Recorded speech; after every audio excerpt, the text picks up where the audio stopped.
What's up, Exiles? It's XPooX, and I'm coming to you with a summary video of my 112 Armoury farming maps project. I started the project because I wanted to farm Headhunter shards for my own Headhunter, but also I wanted to compare the results between farming Armoury, Tower, and Burial Grounds. So this is the first third of my project. Um, So, yeah, so my results. Well, first off, I'm running armories, high quant armories with Polished Breach, whatever ambush scared I had, Polished Harbinger, and Gilded Div. I'll talk about the breakdown of that in a bit. I'm playing Winter Orb. Um, it's just a simple. It's just a simple Badge of the Brotherhood Winter Orb build with my own Formless Inferno for armor. Basically, built's not that important. So to start, we'll take a look at. I sorted the tabs into what I expect, what I know I can sell today, like immediately, and get my money's worth, and what will either have to sell in bulk or will take a little while to sell, including a cost breeze and some jewels, as well as a bunch of 2020 increased critical damages. I hit a 2120, which I'm using. So I added that to the total. I'm using charged compasses for Ool and breach charged compasses to add an extra breach.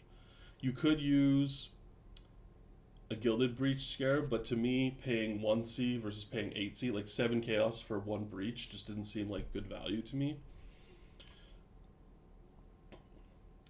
So those are the compasses I'm running. Otherwise, I'm just running like 2 whatever mobs,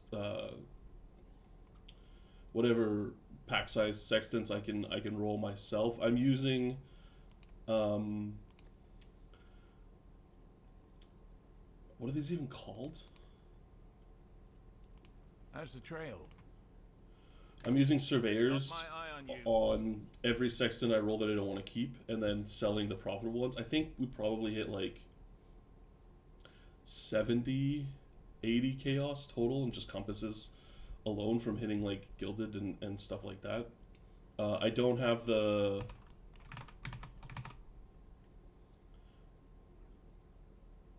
enduring influence, so my compasses don't sell great.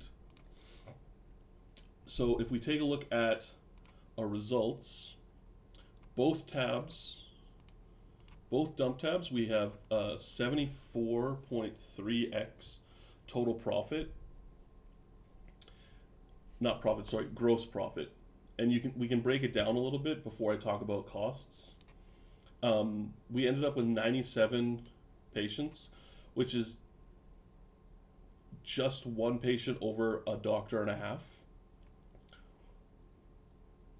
I ran Gilded Div Scarabs, and I paid an average of 19. So you can see we paid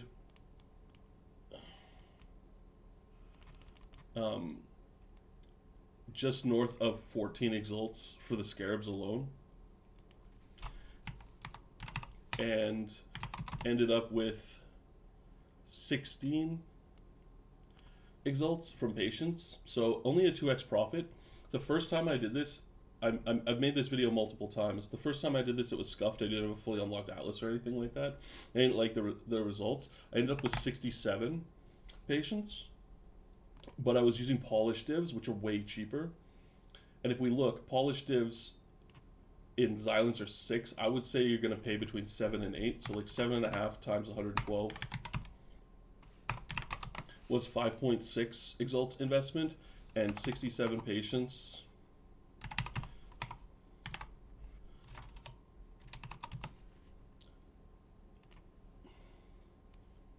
You can see that it was more profitable to run polished div scarabs than it was to run gilded. I don't think I'm juicing enough to take advantage of the extra 50% from the gilded div scarab. I thought I was, but I really think that with this medium investment, just the medium investment is better. So, like I said, 74.3x gross. My costs were, I think, I think I ended up spending 16x on divs. The breaches I think are 1C each. So 112C plus 2128. The compasses are 4C each. So 4 times 2 times 112. The ambush scarabs I didn't pay for. I just ran whichever ambush scarabs dropped. So that washes itself out. The polished harbies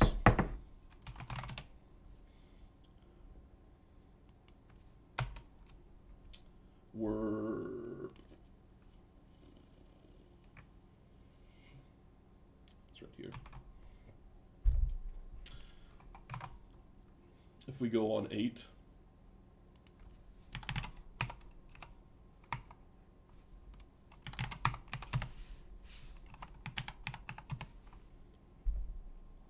so 4,000. What was the last one?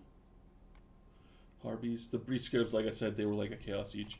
The maps I self-found as well. Maps are 216 maps are so easy. Like with this Atlas setup here, with shaping the seas and everything unlocked but the feared, you're just printing maps. At some point, I was over sustaining, so I ended up putting towers as my favorite, and you can see like you just print maps. I'm not going to include map costs anyway. So our total investment was 28x, 26x, 27x. We'll just say 27x. So from our Xylence total of 74.3 minus 26.88, we ended up with 47 exalts profit. And the project took me about 12 hours. So it's about 4x an hour. I think you could do better. I'm a pretty stingy guy. I like to loot, so I was looting like alchemies, chance orbs. You could with a more like my profit went way up when I went to a stricter filter, and I think that for sure if you go to a stricter filter, you can probably increase the X per hour. But if we take a look at the breakdown, most of the exalts that I have out of my 13 were from Harbingers. Where's my calculator? Did I close it? Sorry if it's a bit rambly. I'm not in practice of making videos. But from the ancient orbs, the divines, and the annuls, we ended up with, let's try that again, with 5x. The Harvey scarabs we said were like 8.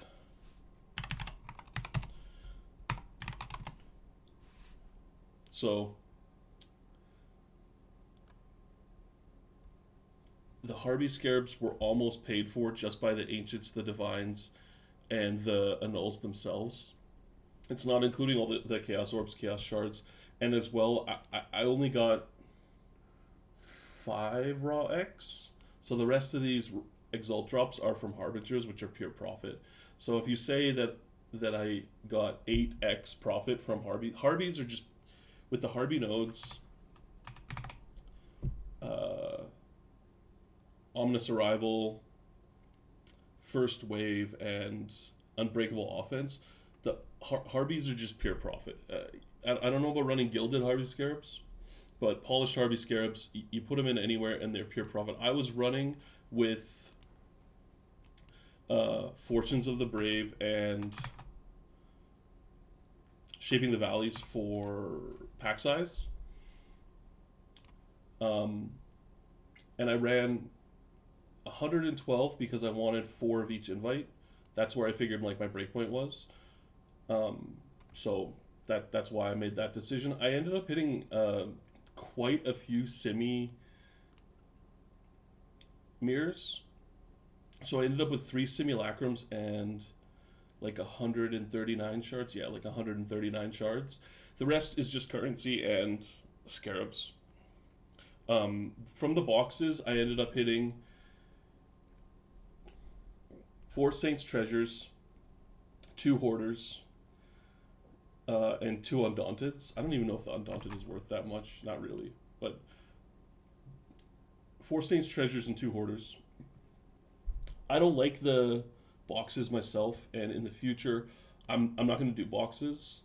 I'm going to do Legion, because I think time in plus additional speed, like, I think boxes really slow you down, and I don't think that they're that fantastic in terms of I mean, your guys' results may differ. I wanted to run the Vault of Mysteries, and I did get a couple of patients and dupes out of Vault of Mysteries, so there is something there, but it just didn't feel great to me. Like, even with the extra Diviner's Chance,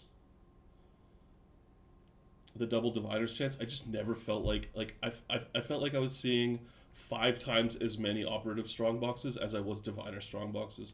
So I never really felt like there was a big deal there. So the Harbies are good. The boxes I didn't like. The breaches were break even.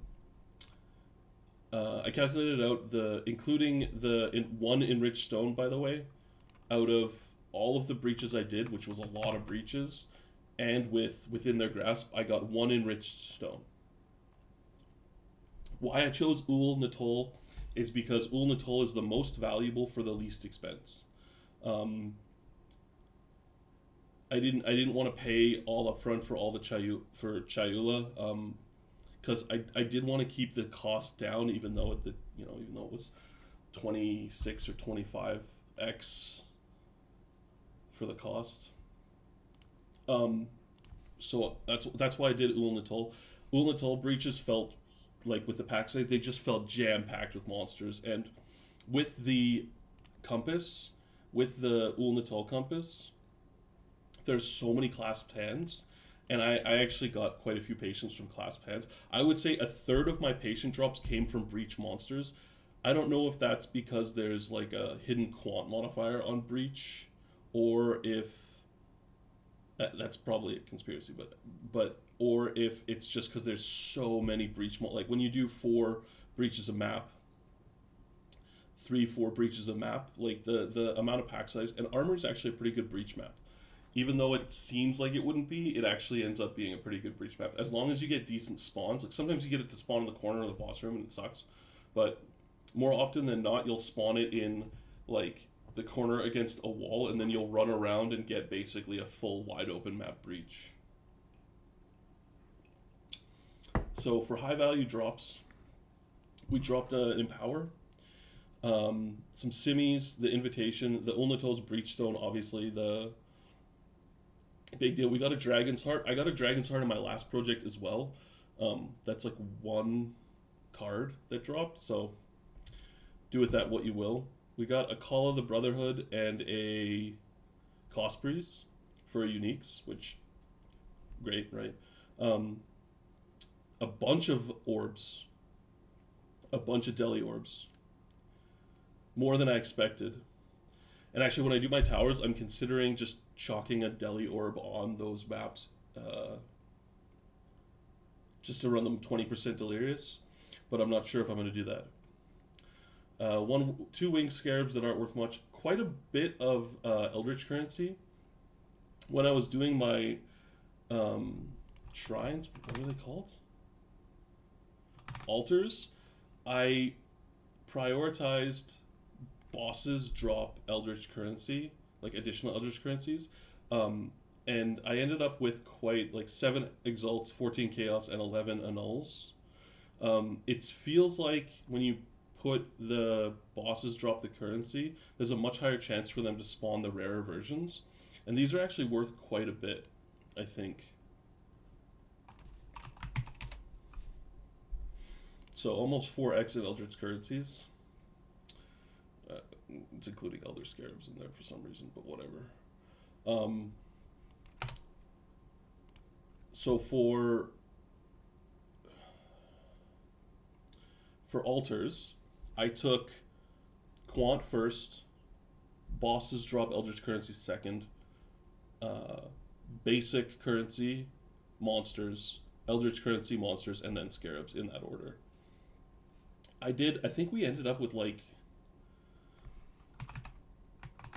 6x, no, 9x total in Scarabs, just from the project alone, which is, you know, a combination of Operative Strongbox and the fact that Eater World's Influence just shits out Scarabs.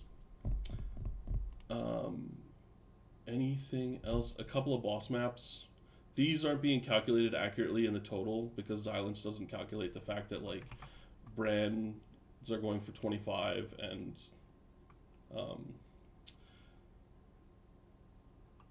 Veritania is going for 25. So yeah, the reason I've been doing the Breach strategy is because I wanted to do a Breach EXP strategy, and Ulnatol seemed like it would get me there. As you can see from my last, I have 24 stones for my first project, and yeah, is there anything else left to talk about? My tree, it's pretty straightforward. I took all of the increased map effects at the top. We're doing shrines, right? All the shrines nodes, including Greed Shrine, Covetous Shrines. Covetous Shrines can be a double-edged sword. They can lead to a lot of deaths. All the Quant nodes, all the Harbies. In Breach, I took Flash Breach, Within Their Grasp, and Gatekeepers. I took Gatekeepers because this node is actually quite valuable if you're farming Breach. With just this node, with just this wheel here, I would say I saw Ulnatol 1 in 10, maybe less. With this node here, I would say I saw Ulnatol like 1 in 2, 1 in 3. And even though you're really like this node might as well just not exist. Maybe other people are having better luck with it. I didn't. Even though this node not exist, that the double breach stones from the boss, like getting 20 breach stones every time you see a boss from like every second breach, actually adds up pretty fast. And then probing the weakness, mostly just for these two nodes here, just for the pack size. I took Spoils of War. I don't know if Spoils of War is a good node. I don't. In the future, I'm going to ditch Shaping the Seas because I just have way more map sustain than I need. I'm going to go into a Legion strategy, and I'll talk about that after I'm done the towers. But yeah, that's basically the whole project. A doctor and a half. If you're using this project to farm a Headhunter, and you're thinking you're going to assemble it just from cards, I mean, you could take mine and extrapolate. You need 8 Headhunters. You get 1.5 per 112. You could do the math on how many Armories you need to run. Armory versus Promenade. Armory has a very small and dense layout, and it's better for some builds than others. I'm not sure if I was playing like Tornado Shot or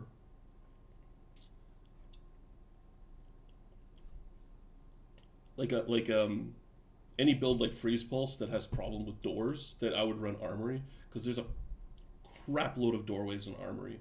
With Winter Orb, it just didn't matter. It just felt like clearing any regular map. The layout is always the same. It just rotates 90 degrees. So sometimes you'll start in the bottom corner and the boss will be in the top corner. Sometimes you'll start in the top corner, the boss will be in the bottom corner. Sometimes you'll start here, the boss will be there. But it's always the same. It's two hallways, and then like a fat box in the middle. You can clear it kind of in an S. Makes it quite efficient. I'll do a map clear at the end of the video, just so like I'll cherry pick a good map, and then throw it in there so that you guys can see kind of like not expected results but best case results.